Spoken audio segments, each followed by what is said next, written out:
Welcome to Pod Save America. I'm Jon Favreau. I'm Dan Pfeiffer.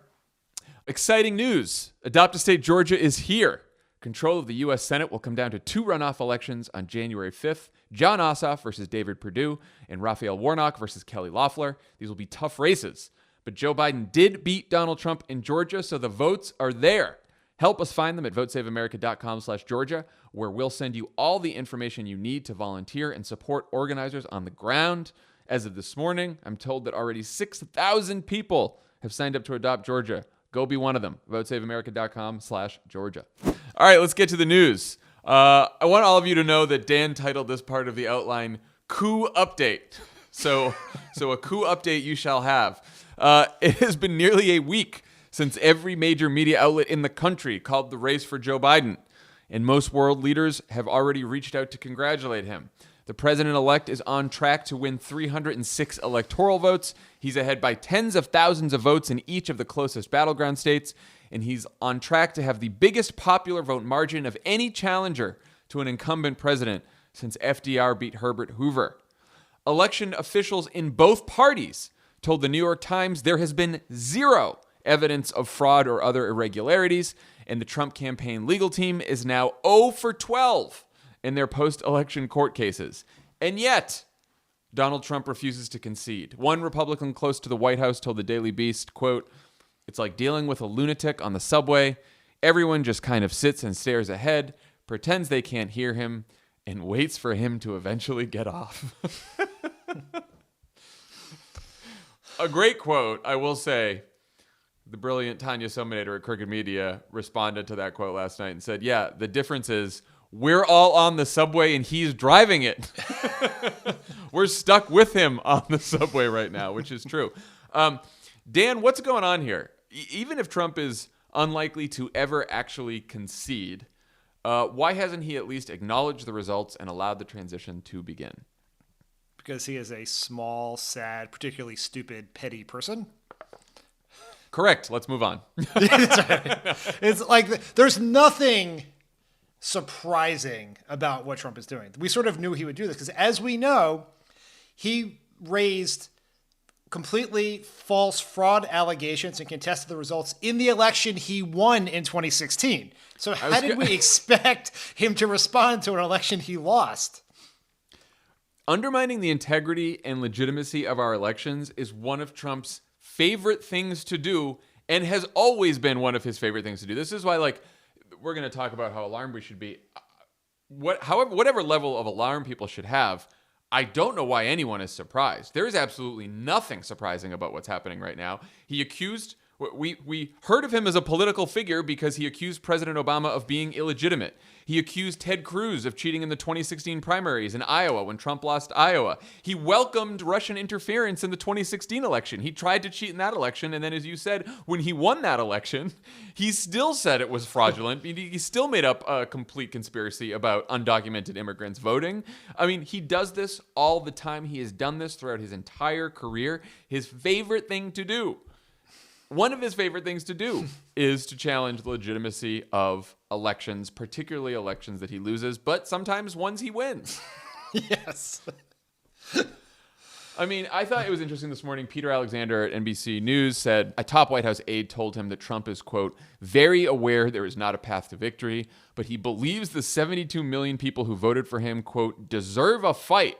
So he's battling as a form of, quote, theater for them. He's putting on theater for his voters because he knows he lost, but he wants to pretend he won so that they still like him. Look, if there's anything you can say about Donald Trump, is that he is a selfless person who would humiliate himself in the present and in the history books in order to do right by the people who support him.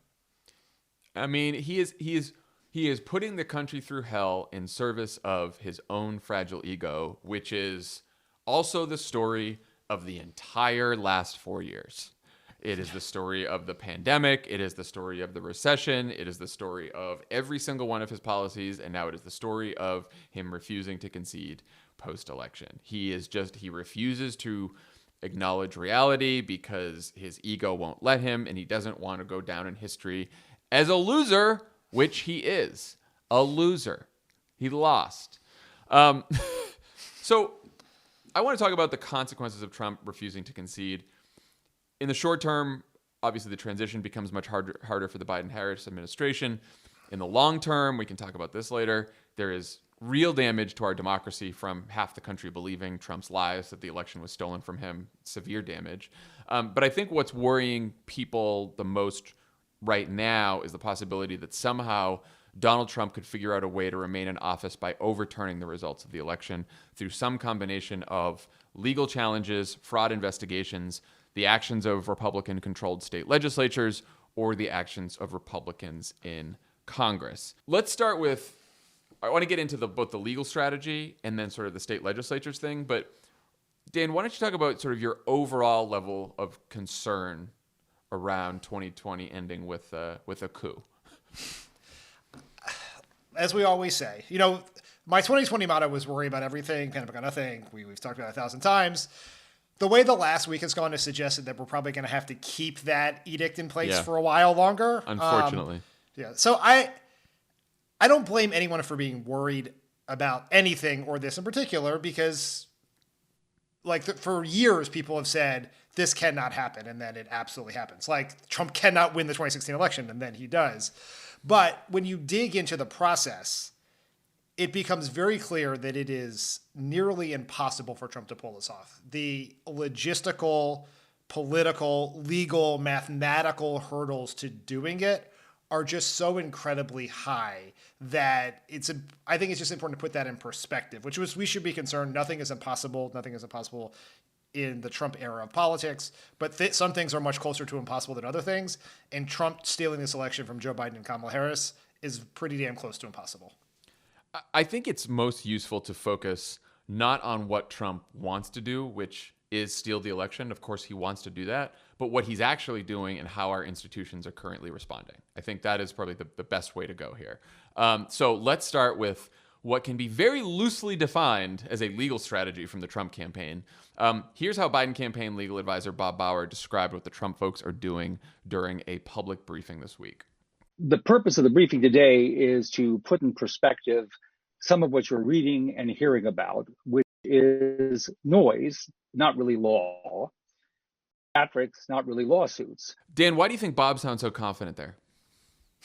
I fucking love Bob Bauer. He is the ultimate badass. No one ever more calmly just delivers absolute devastating derision than Bob Bauer, and he's exactly right here. He sounds calm because we should tell people that we have both been on many campaigns with Bob Bauer. He is a Democratic super lawyer, election lawyer, and he was also a White House counsel. So we've worked with Bob a lot, and he is in fact a badass lawyer. Yes, I've worked with Bob. I've actually worked with Bob on a statewide recount before. So I've been down this road with him, and Republicans have no legal argument. The lawyers who are making these cases are almost embarrassed to do so. I mean, they should have been too embarrassed to take the fucking case to begin with.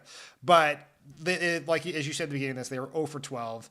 They are alleging something that there is no evidence of. They can, when pushed by the judges, provide no evidence of fraud. And even if they could provide evidence of fraud, the margins in these states are so large that this is inconsequential. And so it is, as Bob put out, theater. And Peter Alexander, who must have one hell of a source in the White House, also reported the other day that a White House aide told him that it is not incorrect for the Biden campaign to refer to these lawsuits as theater because they are theatrics. And so it's a bunch of bullshit that I think is being proven to be bullshit at every step of the way. We've seen no evidence that anyone is taking this seriously. There are a lot of really great reporters who are covering these legal proceedings, and I would really encourage everyone to pay attention to what the Trump campaign lawyers are saying in court versus what Trump's goons are saying from the safety of their Twitter feeds and on Newsmax and Fox and all of their safe spaces, because they're very different. Because when you're in court in front of a judge, you can't just spout conspiracy bullshit without any kind of consequence. On Twitter and on television and at Four Seasons Total Landscaping, you can say whatever the fuck you want. But you can't do that in court. This morning, today, in court in Arizona, for Sharpiegate lawsuit the sequel. We're on the second Sharpiegate lawsuit now, which I'm not even going to explain the first Sharpiegate one. You can go look it up. I thought it was Benghazi. I did not make that up. Someone else said that. It's so funny. That's good. That's good. So the Trump campaign lawyer in this proceeding in court this morning said, quote, "We are not alleging fraud. We are not saying anyone is trying to steal the election. Rather, there were, quote, good faith errors in the count which would not change the outcome." That's what the Trump campaign is saying in court. So, like, they have admitted in court that there actually were Republican poll watchers in all of these places, even though Donald Trump is saying otherwise. They have admitted some of their complaints were not about fraud at all, but about clerical errors. In Michigan, they have promised explosive evidence of fraud and instead gave a list of embarrassing complaints. And David Fahrenthold at the Washington Post has a great story about this today from Republican poll watchers that included loud noises and mean stares. That's what they thought that someone was that an election official was being too loud over the PA to the Republican poll watchers. That was the fraud. One of the so-called shocking pieces of evidence that election fraud was committed, according to a Republican poll observer in Michigan, was that a Democratic poll observer told the Republican poll observer, "Go back to the suburbs, Karen." That was they submitted that as evidence of election fraud. So, like, look, I am actually surprised that they are 0 for 12. Like, and I don't think, and I'm preparing everyone for this. Don't be alarmed if one of these cases somewhere they succeed, right? But again, there's an appeals process. There are tens of thousands of votes to overturn in some of these states, which is far more than they're even trying to overturn in most of these cases. So we have a long way to go. And the fact that so many of their lawsuits, in fact, all of their lawsuits have failed so far does not bode well for their legal strategy going forward 9 days after the election. Yeah, that's exactly right. It is like the thing we should prepare ourselves for is that at some point at the end of this process, Trump is going to both complain that unelected judges stole the election from him and pat himself on the back for confirming all of these judges at the same time. Like, that is definitely going to happen, and no one's going to blink an eye.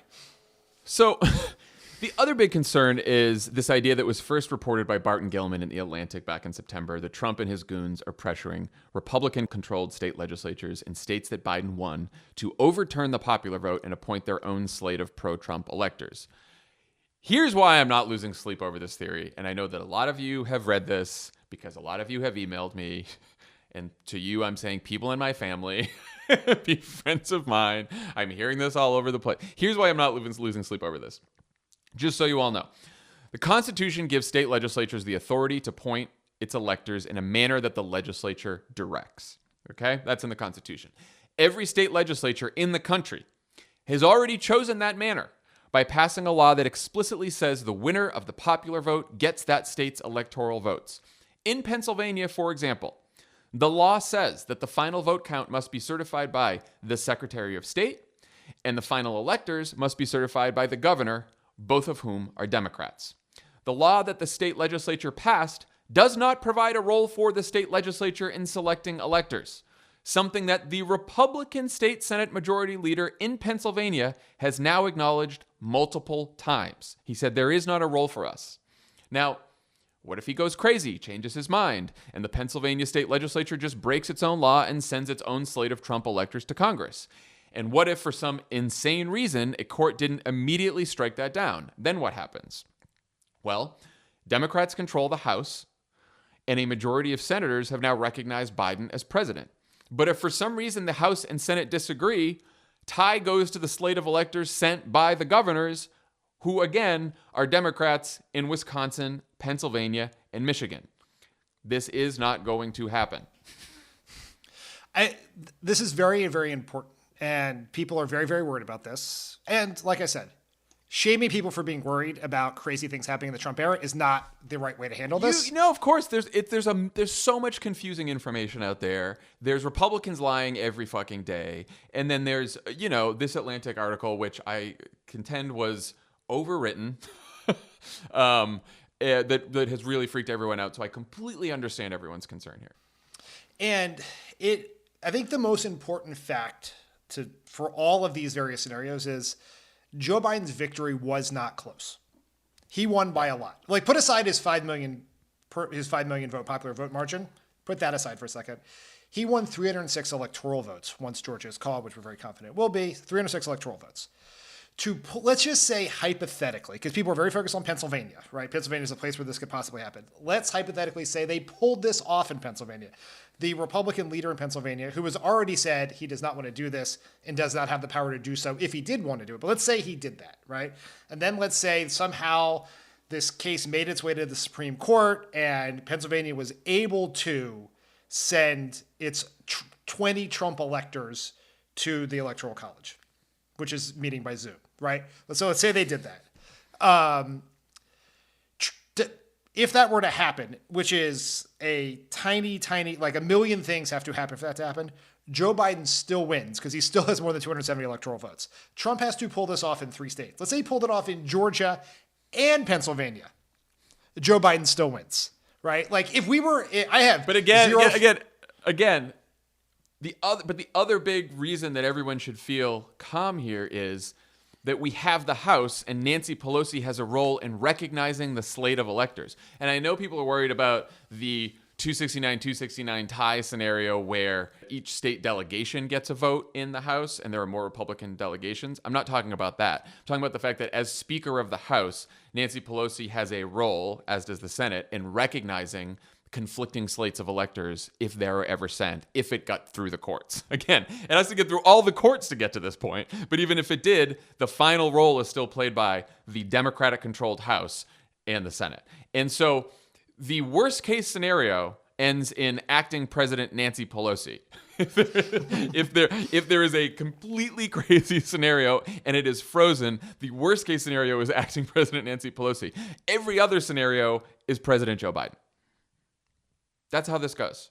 That's how this goes. And also, again, like you said, we're talking about fraud on a massive scale that they would need to find. And in 9 days after the election, no fraud has been discovered. No fraud is even being alleged by some of the Trump campaign lawyers in these cases. And we are headed towards state certification very soon, which again, in the states we need to hit 270, the Democrats control. The other thing I would just give people advice through is like click on the links and read the stories when you see these panicky things. So someone texted me this morning, this article from Michigan, because Michigan, the certification process is 2 Republicans, 2 Democrats, and you did a 3-1 vote to certify. And the headline is Republican on certification board won't commit to certifying the results. Joe Biden won Michigan by 140,000 votes, 14 times Donald Trump's margin in 2016. And the headline and the lead are very concerning. When you read the story, it is much the person, this member of the certification board, whose wife is, I will say, one of the witnesses who is claiming crazy to have seen things. But even he says he has seen no evidence of fraud, and his wife is a fraud witness, right? For Trump, yeah, his wife is a fraud witness for Trump, and he's like, "Oh, I haven't seen anything so far." Yeah, and we've seen no evidence that would overturn the results. So we have a lot to worry about, a lot to do. Like, read deep into it. Make your own decisions about how much you want to worry about this. That is everyone's point of view. But there is a lot of panicky threads happening on Twitter and people being very worried. And I just think if you dig into the process, there are reasons to feel much better about how this is going to go. And so I would just encourage people to do that before getting very worried. Click the links, read things, see what is actually happening out there. And the reality of it doesn't muster a lot of what you're seeing people tweet about or worry about, etc., on social media. And I will say, my confidence is not a result of Donald Trump and the Republicans wouldn't do something bad. Of course they would.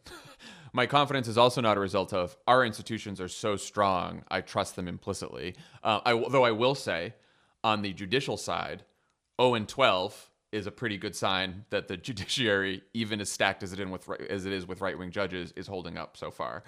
My confidence is when you get to the legislative political side, Democrats are in enough important positions in all of these states and in the House of Representatives that we should feel confident, which is very dangerous for the future, I should say, because if Nancy Pelosi was not Speaker of the House and there was a Republican Speaker of the House, if we did not have Democratic governors in Michigan, Pennsylvania, or Wisconsin, if we did not have Democratic secretaries of state in some of these places, I would be a lot more worried that this scenario could come to pass. And if the election was closer, like I lived this myself in Florida in 2000, there is an exact history of a partisan Supreme Court stopping the vote counting in order to elect the president of their choice. We saw that happen before. The margin of error here is so gigantic. The one other thing I would say that I think is an important fact is there are these recounts happening. People are very nervous about the recounts. As Bob Bauer pointed out, these recounts are mandatory because the races in Wisconsin and Georgia in particular are very close. As Bob Bauer pointed out in his legal brief, which I would encourage everyone to watch, right? It is very reassuring and answers a lot of your questions, from a lot of legal questions from someone who's an actual lawyer, unlike you and I. But as Bob pointed out, there have been 31 state recounts since the year 2000. The average vote change in those statewide recounts is 430 votes. The closest race Joe Biden has is in Wisconsin, I believe, as of we sit here right now, and that is over 10,000 votes. And so the idea that any of these recounts could change the outcome of the election is something to which there is no mathematical or historical possibility. And the Secretary of State in Georgia, very Republican, not a rhino, not a never Trumper by any means, said that he does not believe the recount will change anything, will change the outcome of the election. And also, as they are setting that up, it is going to be open to the public. There will be Democratic and Republican poll observers to watch it. So just in case anyone is worried that when recounts happen, suddenly it's like a bunch of Trump people counting ballots, that's not how it's going to go. It is going to be set up in a transparent process so that everyone can see them. And they're going to work as fast as possible. So President-elect Biden is handling all of this very calmly and confidently. On Tuesday, he took questions from reporters about Trump's refusal to concede. Here is a clip. I just think it's an embarrassment. Quite frankly, the only thing that, how can I say this tactfully? I think it will not help the president's legacy. I think that the whole Republican Party has been put in a position, with a few notable exceptions, of being mildly intimidated by the sitting president. Marked restraint from Joe Biden, almost comical at times, just the way that he sort of dryly put those two things. Not helpful to Donald Trump's legacy and mildly intimidating. What did you think of Biden's response there? Pitch perfect. It's the exact right way to do it. Do not feed into the panic, project calm and confidence, and be like, this entire race was defined between the stature gap between our toddler president and our mature, experienced, cool, calm, and collected president-elect, and keeping that right here, right? Like, there are obviously real challenges in this. You guys talked about some of them on Monday about access to classified information, the quote-unquote ascertainment from the head of the General Services Administration to begin the formal parts of the transition. Those are very real. Joe Biden is not going to solve those problems by projecting panic, right? He is the winner. He looks like the winner. He's acting like the winner. And that's what people want. That is completely consistent with his campaign and why he won. I should say, too, because I've seen a lot of people say, you know, Democrats should be more prepared. They should be more alarmed. Like, be careful. Trump's trying to steal this.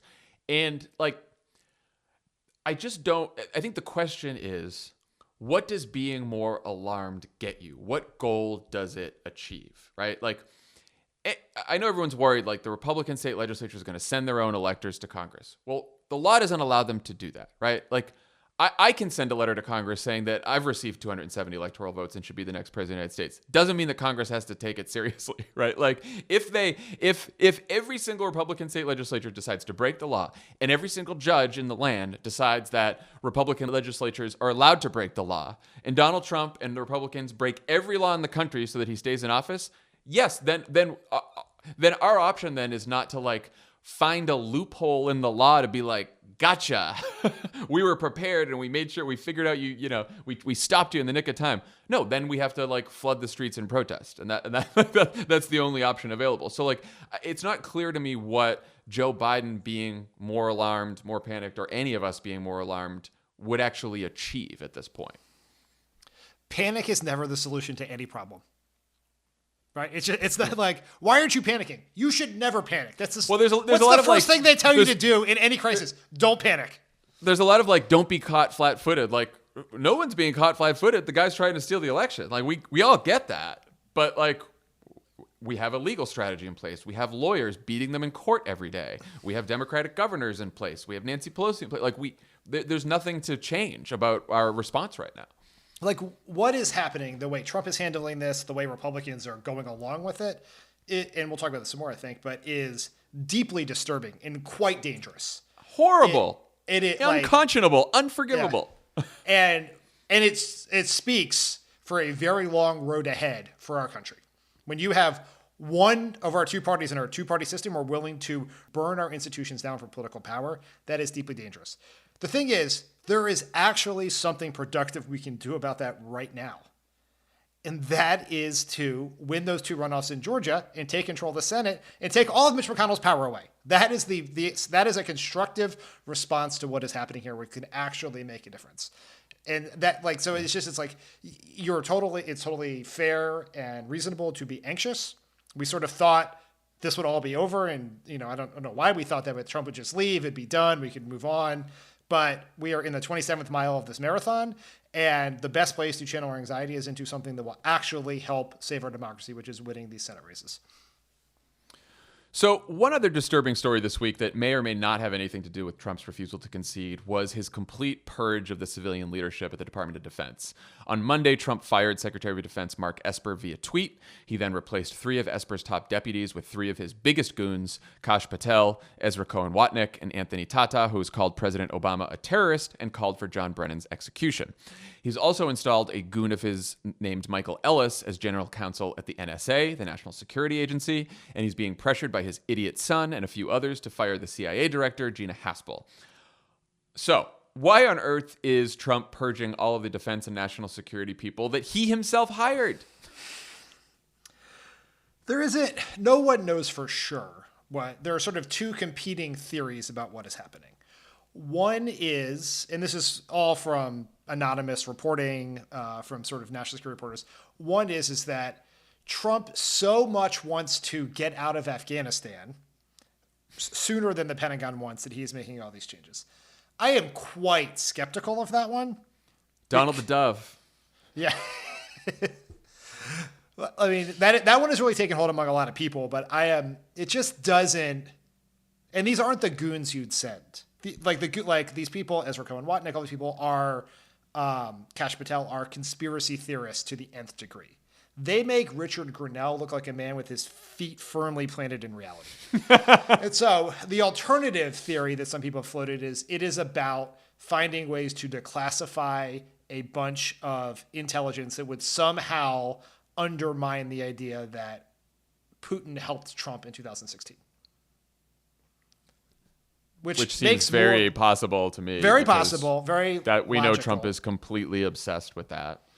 I mean, the other thing to know is because the scary theory, there's a third scary theory, which is like, is Donald Trump putting people in place in the Defense Department to help him stay in power somehow? A lot of the reporting has said that these moves were discussed well before the election. So whatever Trump's motives are, they were sort of pre-election motives, which could be, again, either the Afghanistan theory or some kind of cover-up theory or some kind of declassification goal. Like, it could be one of those things. I think. We don't know. A lot. You talked to. There's been a lot of reporting on this from a lot of good reporters, some of the best reporters in the business, and a lot of Defense Department officials, administration officials. They're all sort of saying it's out of spite. It's just like Trump being an asshole, Trump trying to exact revenge on people that disagreed with him. All of which is very much in line with how Trump has acted for the last 4 years and most of his life. That's what we know so far. So the only reason that we can't just ignore Trump's pathetic whining is because most Republican politicians are playing along with his deranged fantasy that voter fraud stole the election from him, from House Minority Leader Kevin McCarthy and the Senate Majority Leader Mitch McConnell to just about every congressional Republican except Senators Collins, Murkowski, Romney, and Sass. Republican Senator James Lankford said he would step in if Biden isn't getting the presidential daily briefing by Friday. Chuck Grassley just agreed with him as well. And Democratic Senator Chris Coons said this week that some Republicans have been directing their congratulations to Biden through him because they're afraid of doing it publicly. One Republican aide said to the Washington Post, "What is the downside for humoring him for this little bit of time? No one seriously thinks the results will change. He went golfing this weekend. It's not like he's plotting how to prevent Joe Biden from taking power on January 20th. He's tweeting about filing some lawsuits. Those lawsuits will fail, and then he'll tweet some more about how the election was stolen, and then he'll leave." Why do you think so many Republican politicians refuse to acknowledge Joe Biden as the legitimate winner of the presidential election? A lot of people attribute this to cowardice on behalf of the Republicans. They don't want to anger the Trump base. They don't want to get mean tweets sent about him. I think that's incorrect. Cowardice suggests you want to do the right thing, but are too afraid to do it. This is cravenness. They're doing this because they think it is good politics for them. Mitch McConnell has been very specific. He thinks keeping the Trump base hopped up on conspiracy theories, racist conspiracy theories in particular, about stolen elections in minority-heavy cities, he thinks that helps him keep control of the Senate. And what is dangerous about that is it's about Georgia now, and then it's going to be about 2022, and then it's going to be about 2024. And each time you get your base more hopped up on higher dosages of racist conspiracy theories, it gets worse and worse and worse. This exact attitude is how we got in this fucking mess to begin with, where these Republicans, they say the things that Trump says. They don't push back on the lies. They don't push back on the conspiracy theories. And then they wink and nod to every fucking political and Politico reporter in town saying, privately over drinks, they, I don't really believe this. Don't quote me, but we got to say it. But the American people aren't in on the fucking joke. Trump's base doesn't know this is all some big charade to help turn out an election or make Trump feel better, whatever your fucking reason is. So what you end up doing is radicalizing your base, which then forces you in the next election to be even more radical. This is exactly how they got Trump, because this is exactly how they responded to birtherism to begin with. Most of them didn't believe it, right? They obviously, but John Boehner and Paul Ryan and Mitch McConnell, they kept their fucking trap shut because they thought it helped them win the 2020 elections. And then Mitt Romney, because he thought it would help him win the 2012 election, got on his hands and knees and begged Donald Trump for an endorsement. And then Donald Trump becomes president. So who the fuck knows what's going to happen on the back end of this? But it is deeply dangerous because they're making a specific political calculation that this is good for them. No one in this country has more contempt for Republican voters than Republican politicians. They have created a monster, and the monster is not Donald Trump. The monster is the Murdoch empire and the right-wing media ecosystem that is poisoning the brains of most Republican voters in this country right now. And Donald Trump will leave the scene, and they will still be riling up these voters with Sean Hannity and Laura Ingraham and Tucker Carlson and now Newsmax and now OAN and now all their fucking YouTube craziness and their Facebook bullshit. They will continue to get people riled up, angry, and afraid so that Republican politicians can hold power and win elections. And if their voters believe crazy conspiracies, if their voters don't believe in things like COVID and get sick and die, they do not give a shit. They don't care about their voters. They just care about staying in power. And now they have created this right-wing media fucking monster that is just going to keep everyone angry and afraid. Well, long past when Donald Trump leaves. The thing is, just think about this for a second. OAN and Newsmax are two things that were created on the specific premise that Sean Hannity is too sane. And it is getting worse and worse, and every single one of them should be held to fucking account in the present politically and in the long term historically. You can blame Donald Trump, and he is irresponsible, and Donald Trump is a fucking disaster of a president who was responsible for the deaths of tens of thousands of Americans because he was too stupid to wear a mask. But ultimately, when you want to find blame for this, look right at Mitch McConnell, look right at Paul Ryan, right at Kevin McCarthy, look at the Republican leaders who theoretically should fucking know better, but are more interested in power than doing what is right for the country and even right for their party in the long term, because the political calculus here is their base is getting smaller. So they need to increase turnout. They need a greater increase in turnout in every election to win. And so that means the political incentives here are headed in all the wrong directions unless the Republicans change the way they think about things. And there's no evidence they have any desire to do that.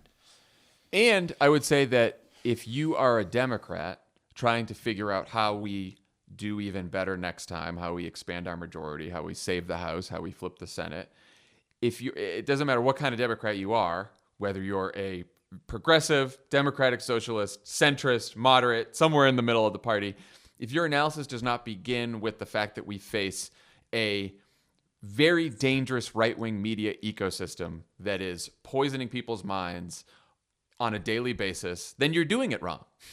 We cannot have this conversation even as a party about what went wrong without recognizing what is happening on the other side. And that when we propose something, when we propose a Green New Deal, what does Fox do to it, right? When an activist talks about defunding the police, what does Fox do? When someone proposes something moderate, like a public option to expand health insurance, what does Fox News do to it, right? It doesn't matter what kind of policy you propose as a Democrat. We are facing a well-oiled machine that has been lying to people for a long time, and it is getting far worse with social media platforms right now. And like that, to me, that just has to be the beginning of the conversation on what we do. But do you have any ideas? Well, I also want to go back and I want to amend my list of people most responsible for how fucked up America is to include Mark Zuckerberg, because none of this happens without Facebook. Fox, Rush Limbaugh, all of that operated in a very dangerous dark corner. And then in order to become billionaires, Facebook pumped that right-wing propaganda into the brains of millions of Americans, the 40% of Americans who get their news from Facebook, a place where Dan Bongino most days has 7 of the 10 most engaged with link posts on the whole thing. So think about that for a second. I think there are so many conversations that we want to have within the party, we want to have on this podcast, we want to have in the pages of the New York Times, apparently, about where we go from here. Because there are some amazing stories of success in this election. Primarily centered around Joe Biden and Kamala Harris winning, flipping Arizona, flipping Georgia. Like, even though things went so far worse than we expected in Texas, still, Texas continued its inexorable move blue, right? We moved it more in the Democratic direction again. But if we do not figure out this misinformation problem, we are fucked. We are absolutely fucked. And the thing that we have to think about here is Joe Biden was able to survive the right-wing assault on him for 2 reasons. One, he was a particularly pitch-perfect candidate for this moment, and he had exponentially more resources than his opponent. That is something that is not going to happen again anytime soon. It is not the first day of his presidency. This massive right-wing megaphone is going to be turned on Biden. He's not going to be necessarily running hundreds of millions of dollars of ads at that time to get his message out. And we benefited in large part because Trump was stupid. He had this giant megaphone, but he was so stupid that he just used it to hit himself in the face with on a pretty close to a daily basis. That's not going to happen in the future. And we have to figure out how to build up a progressive media infrastructure that competes. We have to figure out how to solve the Facebook problem, because we cannot exist in a world where Facebook is continuing to be dominated by conservatives. And that could include pressuring Facebook to be better, but it also includes figuring out what is the progressive way that we get into that daily top 10 list of engaged posts, that it gets closer to 50-50. How do we do that? What is a way in which we can get our message? We can break into these information silos and these information vacuums to communicate with people. Because if we do not do that, we're going to be right back here in a few years dealing with the next version of Trump, who's unlikely to be this stupid. And I will say, as much as I believe that we need to grow our own progressive media institutions, which is why we have Crooked Media, which is why we're sticking around and we'll keep growing as fast as we can. But the reason that we at Crooked Media have launched Vote Save America and Adopt a State is because I think as much as you need media to compete with their media, we also need and cannot replace on the ground organizing and face-to-face conversations with voters and sort of building up grassroots democracy. And that has been difficult to do, obviously, because of the pandemic, but which, by the way, we're not even talking about right now because Donald Trump's trying to steal the election, and we're in like literally the worst wave of the pandemic yet, and people are dying all over the country, and we're hitting crisis mode right now, which is just like one of the many things that we can't be talking about right now because Donald Trump refuses to concede the fucking election and Republicans are helping them. But anyway, once the pandemic has passed, I do think Democrats need to get back to sort of grassroots organizing of the kind we've seen in the past, especially in 2018 around the midterms, because I think, and Barack Obama always used to say this too, like when he would go to downstate Illinois or he would go to Iowa and he would meet people to face, they suddenly realized he was not the caricature that they saw of him on Fox News. And I think Democrats running for office, meeting people in person and having conversations is one antidote to those caricatures that people see on their television screens or their phone screens. You're exactly right there are a couple elements of this. One is getting back to the grassroots organizing once it's safe face-to-face within communities. But I think there is a big conversation we had about how and I talked to Stacey Abrams about this in the interview you heard at the end of this podcast, is how do we build sustainable progressive infrastructure within states, right? I sort of called it the other day a 24/7, 365, 50 strategy where we are constantly organizing. We're not in this feast or famine world where we're going to send $100 million to South Carolina in a 4-month period to help try to elect Jamie Harrison, and then we're not going to think about it again for years. That's not the way to do it, right?